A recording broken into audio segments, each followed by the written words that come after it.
इतिहास साक्षी है कि पुण्य भूमि भारत की गाथा, भारत की अस्मिता, गौरव और राष्ट्रीय स्वाभिमान के लिए विदेशी आक्रांताओं से संघर्ष की महान गाथा है। बर्बर आक्रांताओं ने भारत की आत्मा पर चोट करने और भारत का अपमान करने के लिए हमारी संस्कृति और आस्था के केंद्रों को उद्ध्वस्त किया। सोमनाथ, काशी, मथुरा और अयोध्या के मंदिरों का तोड़ा जाना आज भी भारत की स्मृतियों में जीवित है। सन 1528 में अयोध्या में भगवान श्री राम के मंदिर का मुगल आक्रांता बाबर द्वारा तोड़ा जाना ऐसी ही एक अक्षम्य घटना थी जिसने सीधे भारत के सम्मान और आत्मा पर चोट की। कारण साफ था, अयोध्या के श्री राम के मंदिर पर आक्रमण भारत की आत्मा पर आक्रमण था। जहां हर भारतीय के रोम रोम में राम बसते हैं, वह भारत यह अपमान कैसे सहता। राम मंदिर पर आक्रमण भारत को आहत कर गया था। विदेशी हमलावर अपनी बर्बरता दिखाते गए और भारत अपने आत्मगौरव को फिर से पाने के लिए संघर्ष करता रहा। भारत रामलला के जन्म स्थान पर बाबर के नाम पर बने एक ढांचे को देखता और उसे हटाने का संकल्प लेकर शक्ति संजोया करता। हिंदू समाज आत्मसम्मान के रण में डटा रहा और लगातार हमलावरों द्वारा बनाए गए बाबरी ढांचे को हटाने के लिए लड़ता रहा। सरयू कई बार रक्त से लाल हुई। कभी स्थानीय शासकों ने तो कभी साधु संतों और राम भक्तों ने राम जन्मभूमि की मुक्ति के लिए अपने प्राणों की आहुति दी। 74 बार युद्ध हुए। हम कुछ मोर्चे हारे, पर रण जीतने का संकल्प कभी कम नहीं हुआ। हिंदू समाज तलवारों से रक्त रंजित हुआ पर उसने हार नहीं मानी। उसका संकल्प अजेय था। 15 अगस्त 1947 को देश की आजादी के साथ सैकड़ों सालों से चले आ रहे इस संघर्ष में नई ऊर्जा और एक नया मोड़ आया। अचानक 23 दिसंबर 1949 को बाबरी ढांचे में श्री राम लला प्रकट हुए। हजारों राम भक्त दर्शन के लिए उमड़ पड़े।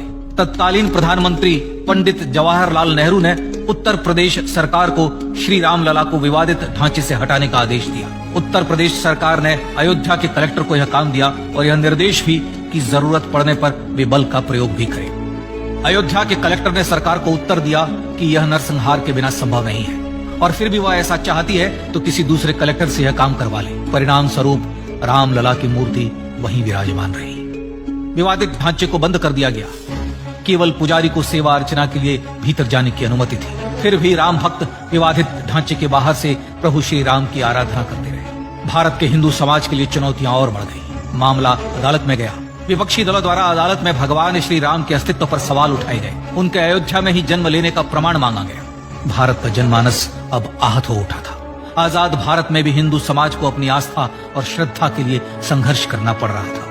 चुनौतियों के इस समय में सन 1984 में विज्ञान भवन दिल्ली में विश्व हिंदू परिषद ने धर्म संसद का आयोजन किया। इस संसद में देश भर के संतों ने राम जन्मभूमि की मुक्ति के लिए आह्वान किया और राम जन्मभूमि मुक्ति यज्ञ समिति का गठन किया।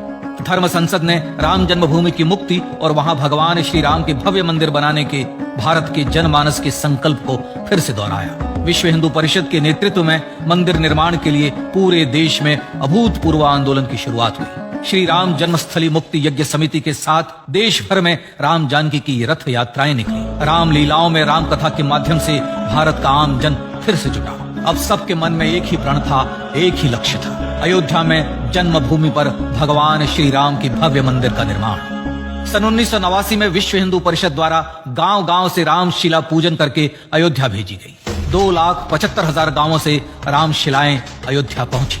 भव्य राम मंदिर के शिलान्यास का निर्णय हुआ। पूज्य संत महात्माओं और हिंदू समाज के अन्य प्रमुख नेताओं के निर्णय के अनुसार अनुसूचित जाति के प्रमुख नेता श्री कामेश्वर चौपाल ने 9 नवंबर 1989 को मंदिर निर्माण का पहला पत्थर रखा। राम जन्मभूमि पर मंदिर निर्माण के लक्ष्य की पूर्ति के लिए सन 1990 में सोमनाथ से अयोध्या के लिए श्री लाल कृष्ण आडवाणी ने रथ यात्रा की शुरुआत की। देश में जन भावनाओं का ज्वार उमड़ने लगा। श्री लाल कृष्ण आडवाणी के रथ यात्रा के साथ साथ मंदिर के लिए जन समर्थन बढ़ने लगा और छद्म सेकुलरवाद बेनकाब होने लगा। इस जन आंदोलन को रोकने की तमाम कोशिशें हुई पर सब व्यर्थ हुई। विश्व हिंदू परिषद ने देशवासियों से अयोध्या में जन्मभूमि पर मंदिर निर्माण के लिए 30 अक्टूबर और 1 नवंबर 1990 को कार सेवा का आह्वान किया। परिणाम स्वरूप लाखों राम भक्त कार सेवा के लिए देश के कोने कोने से अयोध्या आए।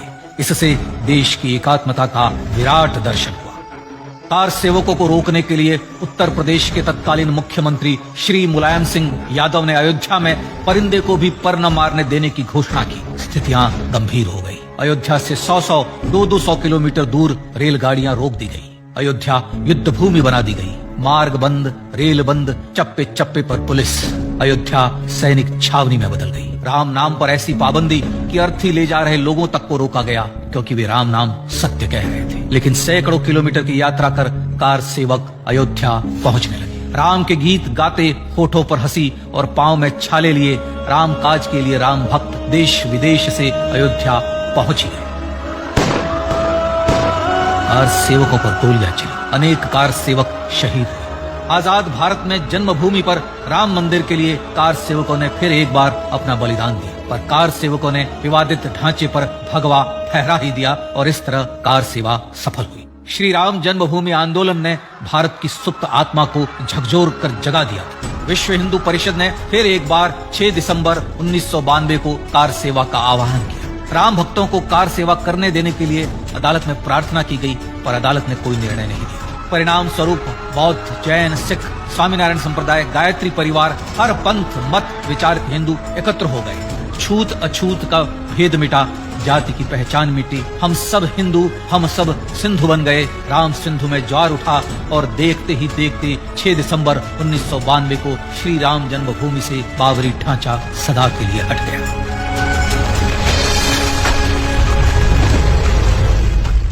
यह क्षण शौर्य, न्याय और सत्यमेव जयते का क्षण था। यह तो धर्मस्ततो जय का क्षण था। पर संघर्ष की गाथा यहां जाकर भी नहीं रुकी। छद्म सेकुलरवादियों द्वारा भारत और भगवान श्री राम के इतिहास को झुठलाने के लिए अदालतों में चुनौतियों का सिलसिला चलता रहा, जो 1950 से चल रहा था। हिंदू सीखचों के बीच से गुजरते हुए भगवान श्री राम का दर्शन करने के लिए विवश थे। यह स्थिति थी आजाद भारत में श्री राम और राम भक्तों की। पर सत्य को तो जीतना ही था। आखिरकार देश के सर्वोच्च न्यायालय के 5 जजों की खंडपीठ ने 9 नवंबर 2019 को ऐतिहासिक निर्णय दिया और यह कहा कि अयोध्या जन्मभूमि परिसर की पूरी 67 एकड़ भूमि रामलला की। और न्यायालय ने भारत सरकार को जन्मभूमि पर मंदिर बनाने के लिए एक ट्रस्ट बनाने का आदेश दिया। सर्वोच्च न्यायालय के आदेश के अनुसार भारत सरकार ने 5 फरवरी 2020 को श्री राम जन्मभूमि तीर्थ क्षेत्र नाम के ट्रस्ट का गठन किया और राम जन्मभूमि न्यास की भूमि जो सरकार द्वारा अधिग्रहित की गई थी, उसे ही नवनिर्मित न्यास को वापस दे दिया गया। 5 अगस्त 2020 को भारत के प्रधानमंत्री श्री नरेंद्र मोदी ने श्री राम जन्मभूमि तीर्थ क्षेत्र के अध्यक्ष पूज्य महंत नृत्य गोपाल दास, राष्ट्रीय स्वयंसेवक संघ के पूज्य सरसंघ चालक डॉक्टर मोहन भागवत एवं उत्तर प्रदेश के मुख्यमंत्री श्री योगी आदित्यनाथ की उपस्थिति में श्री राम जन्मभूमि पर भगवान श्री राम के भव्य मंदिर के लिए भूमि पूजन कर निर्माण कार्य का शुभारंभ किया। इस तरह लगभग 500 वर्षों से राम जन्मभूमि की मुक्ति के संघर्ष का पटाक्षेप हुआ। अपने आत्मसम्मान और राष्ट्रीय अस्मिता के लिए इतना लंबा संघर्ष विश्व के इतिहास में बेजोड़ है। श्री राम भारत की आत्मा, भारत की परिभाषा, हमारे राष्ट्रीय आदर्शों और जीवन मूल्यों के प्रतिनिधि मर्यादा पुरुषोत्तम हैं, जो हर हिंदू के होठों पर जन्म से मृत्यु तक रहे।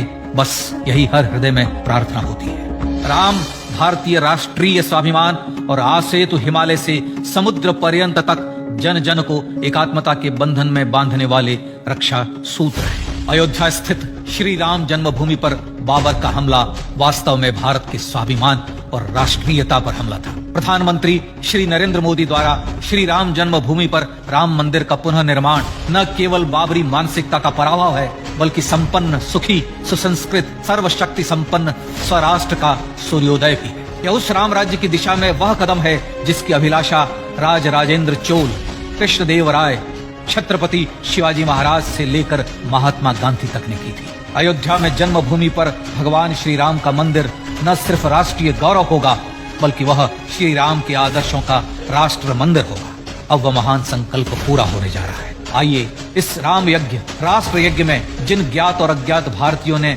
अपनी आत्माहुति दी है, उनका पुण्य स्मरण कर उन्हें श्रद्धांजलि दी।